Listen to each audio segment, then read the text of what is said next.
Loss Weekend. If you haven't watched my series, please go back and follow it on YouTube. I just want to thank you. This is the first time I'm doing it live, so I'm super excited. Gonna try that and see how it goes.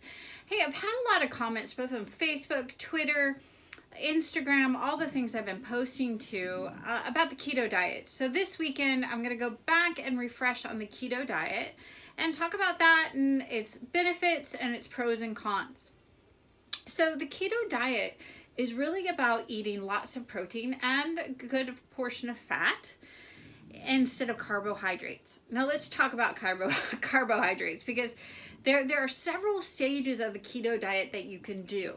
Okay, there's the extreme, okay, which means no carbohydrates whatsoever, or as little as you can. It's almost impossible to get none, but as little as you can. Then there's the medium, so you're doing a fair amount of carbohydrates. When I say fair, we're talking about under the amount of protein you're doing, all right? And then you're talking about kind of a low keto diet where you may be doing equal or maybe a little over on the carbohydrates. So there's different levels of this. Now, the principle is that when you get your body into a ketosis state, you burn fat. So when you take out all the carbohydrates in your body, it has nothing left to burn. Your body burns the carbohydrates first because it's your fast fuel, right? Now, what are carbohydrates? Because I smile being gluten intolerant, which I've explained in other videos, that, you know, being gluten intolerant and carb free almost means no breads, no grains, little fruit to no fruit, okay? You want to keep it low glycemic fruit, which would be an apple, versus a high glycemic fruit is a banana or an orange, okay? There's a difference there. Fruit has a little lower glycemic, but it does have heaps of sugar. At least your body is processing. That's what the glycemic is about, okay? So the apple is one of the best fruits to choose. Some berries, strawberries are good, but you want to keep them down to a minimum, especially if you're doing a keto diet. If you're doing it strict, no fruit, all right? No tomatoes. You want to stick to non-starch vegetables, greens, and you're really only getting a couple servings of those a day. It's really low, okay? So your carbohydrates, your grains are totally out, okay? That means rice, anything with flour, so no cereal, no pasta, none of that, okay? None of that. And you will see yourself, it takes about 4 days, especially if you're doing this strict, to burn all the carbohydrates already in your body. Now, once you reach that 4th day, the 5th day and 6th day, usually you're gonna have a massive headache because your body's going through a withdrawal of the carbohydrates. It's so used to burning carbohydrates, it goes through a withdrawal. And you'll get a headache as if you were addicted to something, you know, you're not eating caffeine, you kind of have a headache. Now, on that day, they don't recommend it because it's not good for you to have too much, but usually when I'm doing something like this, I go ahead and allow myself to have some ibuprofen or, you know, some Tylenol, or not the name brands, if you know, Advil or whatever you want. It doesn't matter. That helps you get rid of the headache. You shouldn't rely on it, but sometimes you just got to make it through the day. It's also the day that you're the most irritated. You're the most tense because your body is looking for the carbohydrates. So you may be sensitive and emotion and that kind of thing as well.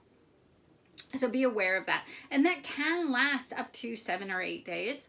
But usually it's about the 4th, 5th day, 6th day mark that those things happen. So pay attention to it. So we know what our carbohydrates are. Any sugars is a carbohydrate. So breads are carbohydrates because it's a complex sugar. Even some vegetables are considered carbohydrates. You're staying away from potatoes. You're staying away from any of your white vegetables. All of those things go. Fruit go on a strict keto diet. All right.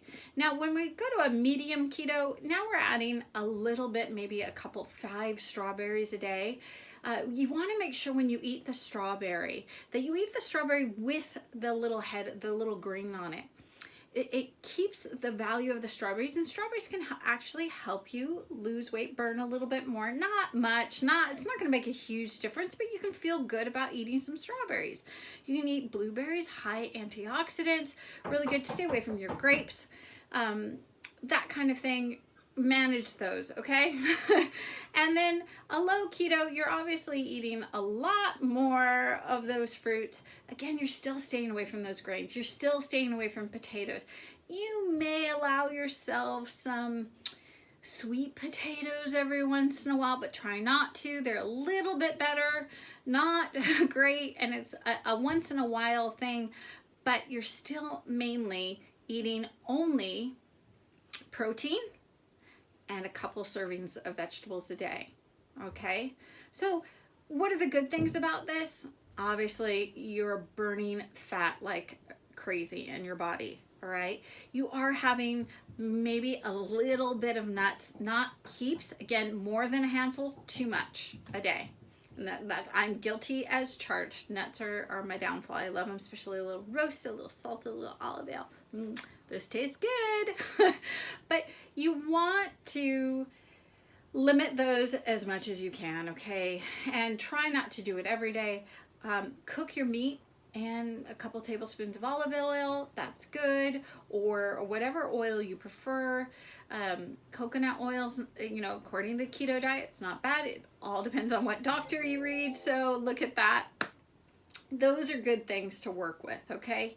And again, you're allowed to have a lot of healthy fats. You're allowed to have cheese. Now for me, like I've talked about in my other videos, going to see a doctor, knowing what my body can digest and can't digest, cheeses aren't so good for me. Again, it's one of my downfalls. Too many nuts, too much fat.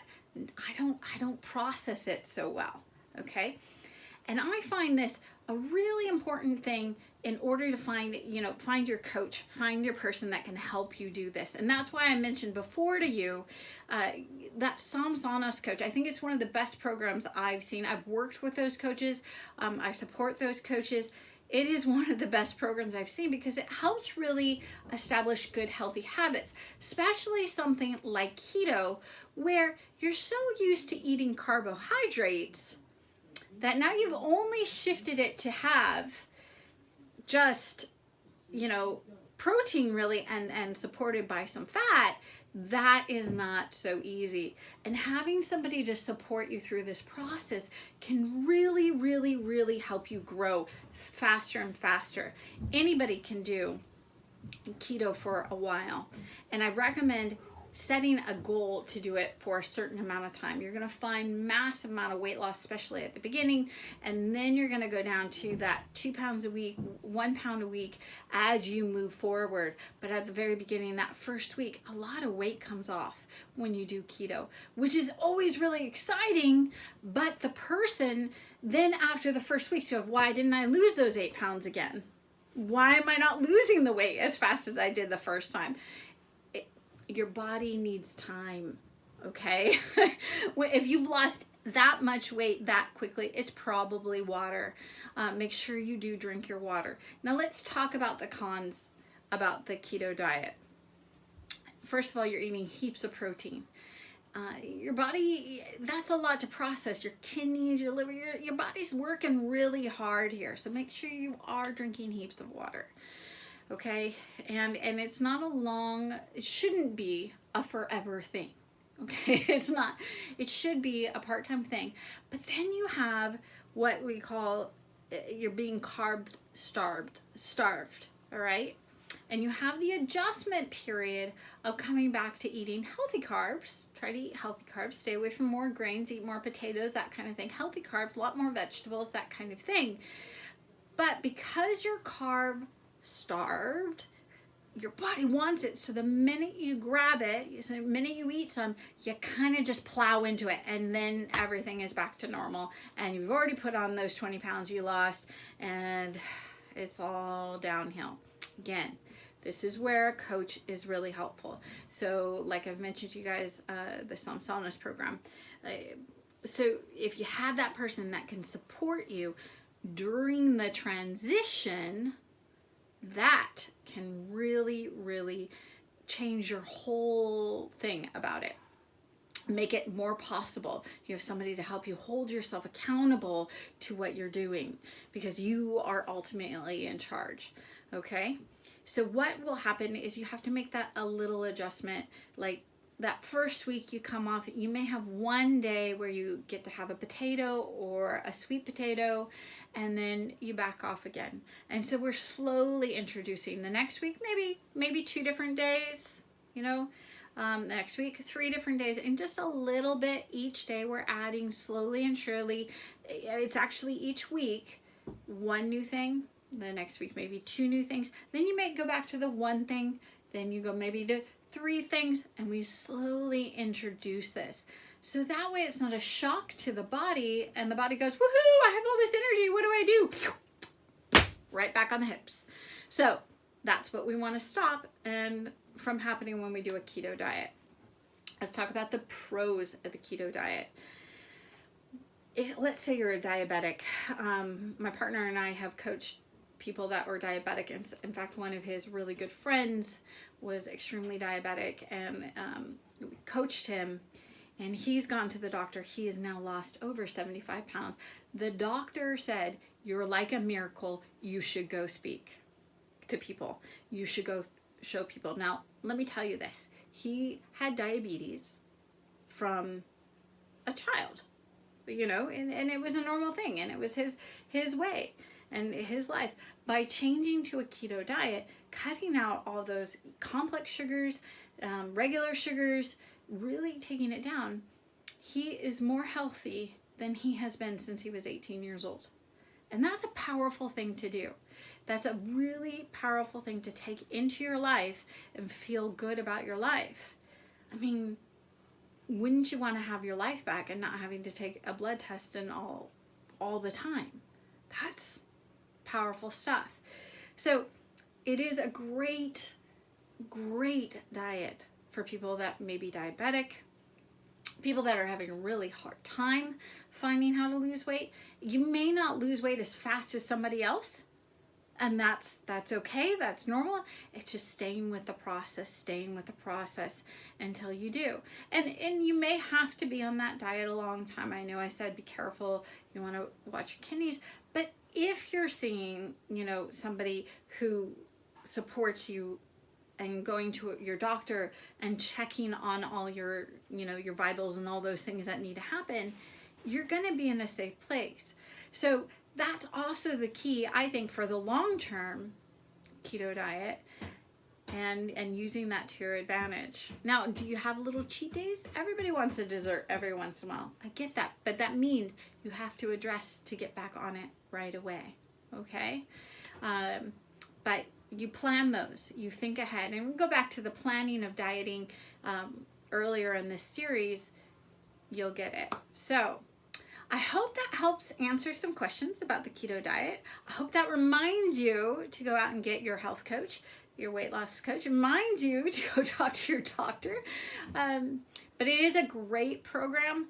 I've done it many times. It's the program that I really go to. I may use other programs that supplement it that are kind of the same, such as, you know, Isogenics is similar in that sense, that you're using basically a low keto is basically what it is. And you're kind of equal to medium keto diet. Your carbs are about equal to your protein.